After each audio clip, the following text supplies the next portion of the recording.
What is the right strategy of making notes in PTE Retell Lecture?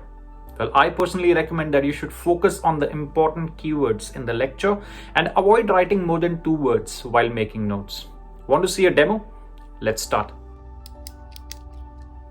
I think with our linguistic training, we are also get all this invisible training to be authorities, to be the people who know. It is part of that process that you come out as a world authority on your chosen subject. But when we move into working with communities, we have to recognize that communities have to be the authority in their language. Actually, a woman in the class I'm teaching at Sydney at the moment, a career woman, expressed this very nicely. Although she was talking about something else, she was distinguishing expertise from authority.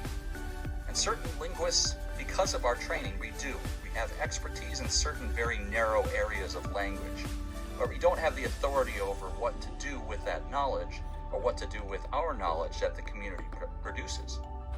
I guess for me, the bottom line is languages are lost because of the dominance of one people over another.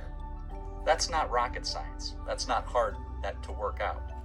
But then what that means is in working with language revival, we continue to hold the authority. We actually haven't done anything towards undoing how languages are lost in the first place. So in a sense, the languages are still lost if the authority is still lost.